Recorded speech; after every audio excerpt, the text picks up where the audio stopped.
Entre los muchos asuntos graves que el país tiene que considerar y que tiene que enfrentar, la crisis de Ecopetrol no es de los menos significativos. Ecopetrol está en una crisis sencillamente siniestra. El presidente de Ecopetrol, que lo es por su íntima amistad con Tomás González, el ministro de Minas, y no por ninguna otra razón, está diciendo que él maneja Ecopetrol sin problema ninguno con precios de $30 el barril. Ese es un acto de cinismo parecido al que tuvo cuando dijo que había que regar mermelada sobre toda la tostada. No se cobran hechuras, él es así, ¿qué le vamos a hacer? Pero enfrentemos el tema de Ecopetrol. Las acciones de Ecopetrol valían 5.800 pesos para redondear. A ese precio, el valor patrimonial de los accionistas de Ecopetrol era de 210 billones de pesos. Hoy la acción de Ecopetrol, si uno logra venderla, está a 800 pesos. De 5.800 bajó a 800 pesos y estamos redondeando cifras. La diferencia implica una pérdida de un 90%, 85% en la inversión. Y eso en valores son 180 billones de pesos. Les repito la cifra para que la tengan presente. La pérdida que hemos tenido con el valor de Ecopetrol es de 180 billones de pesos. Entonces, uno se pregunta, ¿esto cómo puede ocurrir? ¿Y por qué ocurre? La respuesta sale inmediatamente el ministro, es que la caída de los precios del petróleo. ¿Y cómo se preparó Ecopetrol para la caída de los precios del petróleo? ¿Cuál fue su comportamiento y cuál el comportamiento de las otras petroleras del mundo que también tienen el mismo problema? El petróleo no solo se cayó para Ecopetrol, se cayó para todas las petroleras del mundo. ¿Por qué las demás no registran esta crisis y esta caída? ¿Por qué las demás no tienen la calificación que le dieron ayer en Moody's a Ecopetrol? A la baja, advirtiendo que va a ser peor. ¿Y por qué va a ser peor? Pues por una razón elemental. Porque las reservas de Ecopetrol se están acabando todos los días. El petróleo no es como el agua. El agua revive, el petróleo no revive. Un barril que se saca es un barril que ya no vuelve a aparecer. Luego, para mantenerse a flote, una compañía petrolera necesita multiplicar sus exploraciones, tener nuevos negocios, abrir nuevos horizontes para la producción. ¿Qué está haciendo Ecopetrol en ese sentido? Nada, nada, absolutamente nada. ¿Por qué razón? Porque no tiene con qué. ¿Y por qué no tiene con qué? Por algo elemental. Porque todas las utilidades de Ecopetrol se las repartió en dividendos para regar mermelada sobre toda la tostada. Esto, queridos amigos, no tienen perdón. Aquí hay un autocabeza de proceso abierto que la ciudadanía tiene que tomar en sus manos, porque no va a haber fiscalía que lo haga y al paso que vamos tampoco va a haber procuraduría, porque desde La Habana se ha dado la orden de destituir al procurador Alejandro Ordóñez Maldonado para sustituirlo por alguien de sus afectos, porque aquí, y esta es una digresión, hay un segundo gobierno, un gobierno paralelo, que es el de Márquez y el de Timochenko, el que se ejerce desde La Habana. Pero la ciudadanía tiene que hacer el juicio crítico sobre Ecopetrol. Esta pérdida se debe a la manera improvidente, alegre, inexplicable, como se manejaron los asuntos de Ecopetrol. Moody's lo ha dicho. Esto no es invención nuestra. Es que alguien va a decir, el doctor Londoño, cómo es de crítico con Ecopetrol. No, lo está diciendo la primera calificadora de riesgos del mundo, que es Moody's, rebajándole el valor crediticio que tiene Ecopetrol. En Ecopetrol no hay que creer, en los bonos de Ecopetrol no hay que creer. Y el que lo crea, que le exija a Ecopetrol que pague más interés por los bonos que emita en el mercado.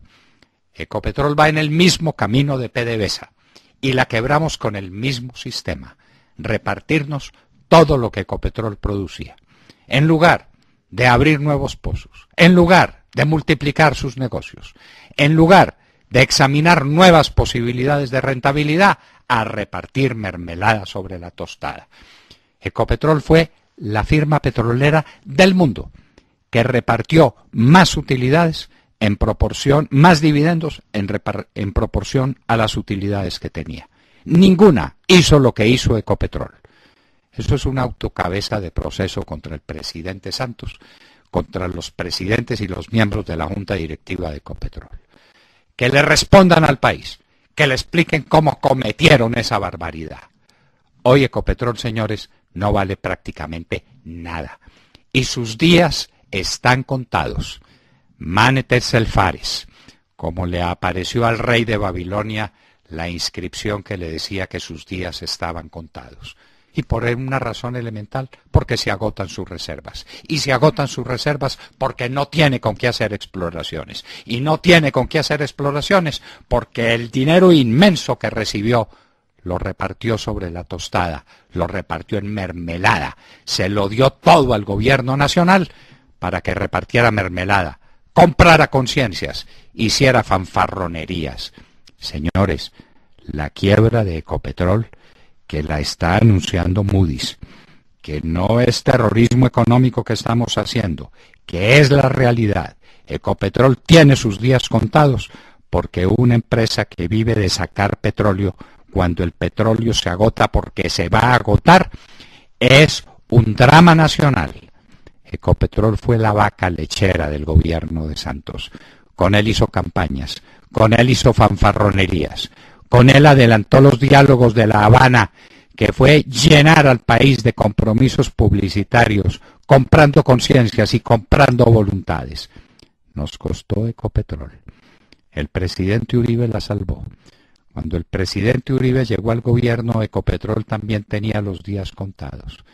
Entre el presidente y su ministro de Minas, Luis Ernesto Mejía, a quien nadie le ha agradecido lo que hizo, nadie se lo ha agradecido por lo menos suficientemente, adelantaron una política petrolera sensata, de fondo, clara, explorando, contratando en condiciones satisfactorias para los inversionistas extranjeros, y elevó, como nos lo decía hace unos minutos Honorio Arroyave, diputado de Antioquia, la producción de 350.000 barriles diarios a 1 millón de barriles diarios de petróleo. Ecopetrol era la joya de la corona, pues la joya de la corona la quebraron, y la otra que teníamos, Isagen, la vendieron a menos precio.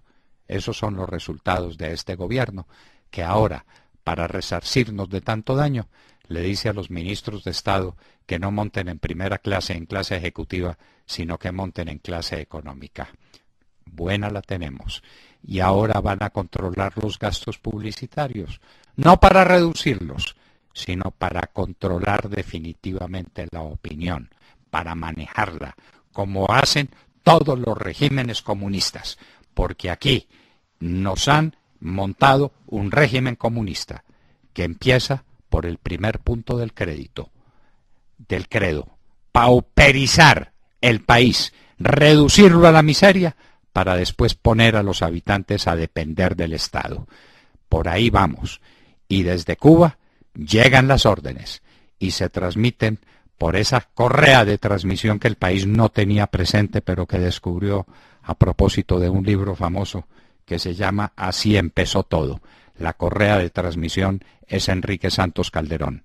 Estamos, señores, en manos del comunismo. Vamos para allá, vamos para el abismo. ¿Será tiempo de reaccionar? ¿Quién lo sabe?